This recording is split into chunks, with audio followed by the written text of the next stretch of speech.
여러분 반갑습니다. 이번 영상은 여성 징병 해달라고 난리난 여초 영상의 댓글 리뷰를 해보겠습니다.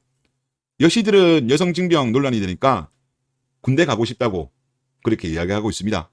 군대 보내드려야죠. 그리고 최근에 징병과 관련되어서 새로운 뉴스가 있습니다. 12월 14일 날 국방부가 현역 판정 기준을 완화하는 내용의 개정안을 입법 예고를 했습니다. 그래서 체질량 지수, 그 다음에 정신질환, 평발, 십자인대 손상 이런 여러 가지 등을 기준을 완화해가지고 현역 가는 비율을 높이겠다. 이렇게 이제 입법 예고를 한 거예요. 일단 그 체질량 지수부터 볼게요. BMI 같은 경우는 18.4 이하일 때는 저체중, 18.5에서 24.9일 때는 정상, 그 다음에 25에서 29.9는 가체중, 30에서 34.9는 비만, 35에서 39.9는 고도 비만, 40 이상은 초고도 비만으로 이렇게 분류를 하고 있는데 16에서 지금 저체중 같은 경우는 16이 기준입니다. 그러니까 이거보다 위에는 현역인 거죠. 하지만 이 기준을 15로 낮추기로 했어요. 그리고 상한 같은 경우는 현행 같은 경우는 35입니다. 이거를 40으로 바꾸기로 했어요. 이게 만약에 통과가 되면 어떻게 되냐. 지금 4급 판정을 받았던 고도 비만, 즉 35에서 39.9 같은 경우는 4급 판정을 받았어요. 그러면 사회복무요원으로 근무를 했어야 되는데 이 사람들이 현역으로 가게 됩니다. 그러면 이거를 제가 시뮬레이션을 돌려봤어요.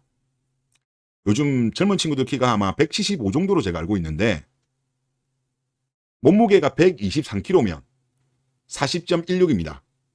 그러면 122까지는 현역으로 가야 되는 거예요. 키 175일 때 122까지는 현역입니다. 한 110kg, 120kg 되는 친구들이 군 훈련 제대로 받을 수 있는지 좀 걱정이 많이 됩니다. 그리고 저체중 같은 경우도 키가 175일 때 체중이 45면 14.69가 나오거든요. 그러면 46kg, 47kg 이런 사람들도 이제 상급을 받는 거죠. 야, 남자 키가 175에 몸무게 46kg면 거의 해골이거든요. 해골. 아시잖아요? 이런 상황입니다. 이런 상황. 그리고 이 뉴스와 관련돼 가지고 네티즌 반응을 좀 볼게요. 누가 여자 전투병가로 뽑으라 그랬냐. 공익 중 행정 업무 보는 보직은 여자도 충분히 할 수 있잖아. 그게 체력이 필요한 일인가? 남자의 시간은 여자의 시간보다 덜 소중한 건가? 그렇다고 여자들이 애를 낳아 뭐래?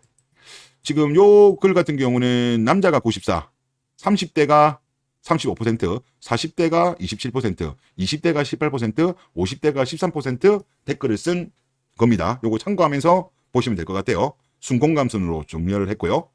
그리고 그 다음 댓글. 신체 건강한 여자들을 놔두고 굳이 아픈 사람을 끌고 가는 이유가 뭐냐? 이런 식으로 마구잡이로 끌고 갈 거면 일제시대 강제식용의 아픔, 이따위 말을 하지 말아라. 그리고 그 다음 댓글. 세 번째 거는 좀 길어서 뺄게요. 네 번째 거. 여성은 국민이 아니거나 전부 현역 부적합 대상인 사실상 장애인 취급이다.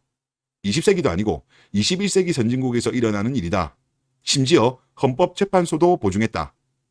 낙어안에 대한 비판이죠. 그 다음에 댓글 보면 여성할당제, 여성가산점, 여성수당, 여성만을 위한 예산, 군가산점, 군경력 호봉 다 폐지하고 예비군에 민방위에 남자만 노예로 부리고 이래놓고 전쟁 나서 소식 불응하면 매국노 프레임 씌우겠지. 이민청 만들어서 외국인까지 들어와서 한국인 대접을 해주겠다는데 군대는 또 안 보내고 도대체 이게 뭔 나라냐? 이런 의견들이었습니다. 이건 해도 너무한 거 아니겠습니까? 시엇비엇. 진짜 이게 욕이 나옵니다. 욕이 안 나오면 이상한 거지. 지금 4만 명 정도가 제가 부족한 걸로 알거든요. 그러면 여자도 가야죠. 시간이 지날 갈수록 지금 계속 없어지는데 지금 꿀빤 여자애들은 아예 여성 징집 안 한다? 말이 안 되죠. 지금 30살 넘었더라도 출산 안 한 사람들은 군대 보내야 돼요. 말도 안 되는 소리 하고 있습니다. 그리고 어린 친구들도 이제 가야 돼요. 지금 이미 한 10년 정도까지는 그래도 조금 부족해도 버틸만 하긴 해요. 그래도 부족해요. 그래도 부족한데 10년 뒤에는 아예 감당이 안 될 정도로 지금 부족하거든요. 그러면 미리부터 조금씩 군대를 가야죠. 지금도 여자들도. 댓글 보겠습니다. 군인 아저씨, 군인 아줌마, 나라를 지켜주셔서 고맙습니다. 군인 아줌마 이야기 하셨네요. 남자들 같은 경우는 군대 가기만 가면 바로 아저씨죠. 그러면 여자도 이제 군대 가면 아줌마라고 바로 부르면 될 것 같습니다. 그 이야기 하신 것 같아요. 많은 분들이 호응해 주셨고요. 댓글 보겠습니다.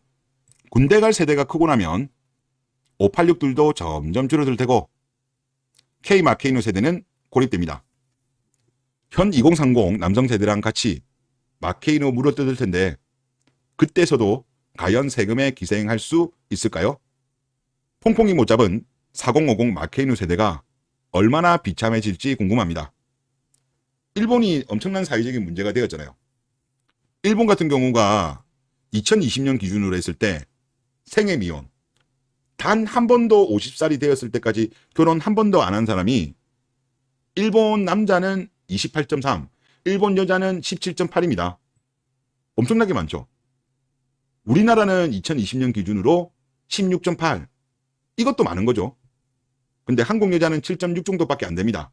하지만 엄청나게 지금 빠른 속도로 우리가 증가하고 있습니다. 그래서 통계청하고 일본 국립인구문제연구소에서 예측하기로는 2025년부터 추정치인데 그러면 2020년도까지는 반영한 거거든요. 대략적으로 보면 일본이 한 2034년 정도? 33년 정도 되면 29.3 정도 될 것 같다. 우리나라도 그때쯤 되면 일본하고 비슷한 생애 미혼, 즉 10명 중 3명이 단 한 번도 결혼하지 않은, 그럼 지금 이제 40살 정도 이 사람이 10년 뒤에 보면 10명 중 3명은 결혼한 적이 없는 사람인 거죠. 그리고 우리나라는 여기서 멈추는 것이 아니라 계속 올라가면서 2045년이 되면 36.9가 될 걸로 예상이 된다고 합니다. 근데 우리나라가 통계청 예상한 것보다 항상 안 좋은 쪽으로 가거든요.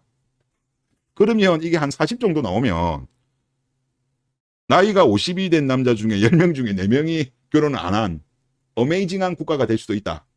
그렇게 보면 될 것 같아요. 하여튼 그때 되면 사회가 제대로 굴러갈지 모르겠어요. 그리고 여자인 경우에는 지금 일본 같은 경우도 조금 더 오르긴 할 건데 일본 같은 경우는 한 2035년, 34년 정도네요.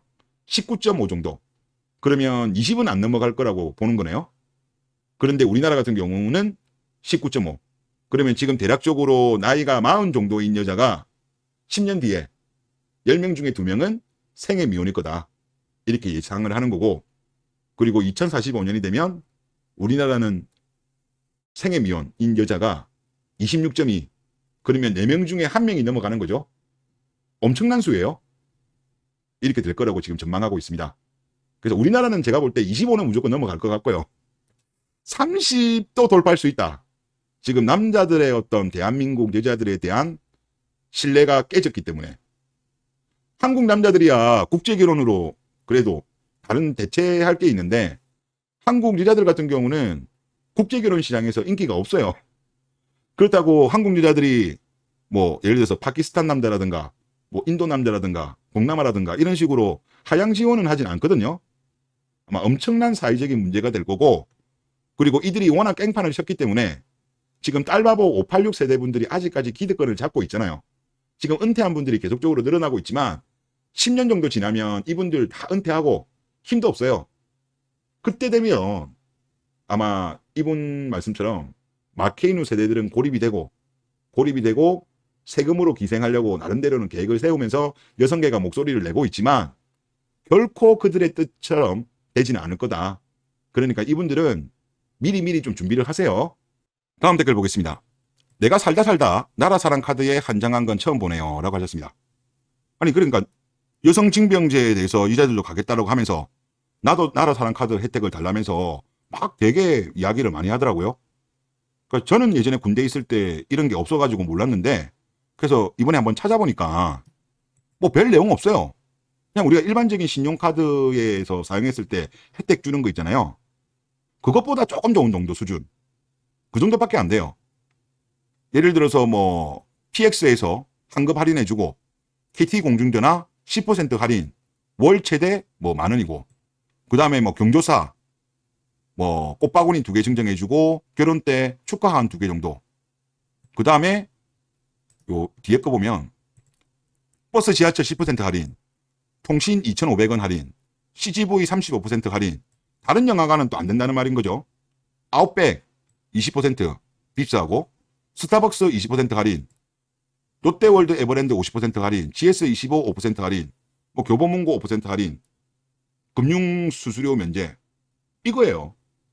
근데 이게 현역 복무 중에만 해당되는 거예요. 그런데 이게 끝나는 건데 여자들은 평생 커피 할인 받고 산다면서 선동을 했나 봅니다. 또 그걸 또 믿고 있는 애들이 아직 있는가 봐요. 참으로 안타깝다. 그리고 과거에 국민청원을 한 적도 있었죠. 여군에게도 나라 사랑 카드를 발급해 주세요. 사병들이 보통 남자잖아요. 그런데 여군 같은 경우는 장교 부사관이지만 국방복지 카드를 받고 있습니다. 이거는 여군이든 남군이든 부사관 장교는. 그런데 나라 사랑 카드보다 사병들이 받는 이것보다 오히려 국방복지 카드가 더 많은 혜택을 제공한답니다. 그러니까 참 어이없는 거죠. 대한민국 여자들이 남자를, 아니 진짜 혜택 받는 것도 이거 맞니다 아니잖아요. 예를 들어서 이거는 할인이잖아. 할인. 안 쓰면 아예 혜택도 없는 거잖아요. 이런 거 가지고 남자들이 엄청난 혜택을 받고 있는 것처럼 조롱하고 비꼬고, 우리도 군대 갈 테니 나라 사랑 카드 달라, 혜택 똑같이 달라, 뭐 심지어 뭐 혜택 똑같이 줘라, 꿀이더만. 이게 뭔 꿀이에요, 뭔 꿀.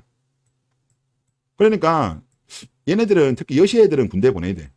여시 애들은 이 그 카카오 압수수색 해가지고 얘네들 명단 다 받아야 돼. 명단 다 받아가지고 얘네들은 다 군대 보내야 돼. 좀 그런 생각이 많이 듭니다. 네, 이번 영상 여기서 마치겠습니다.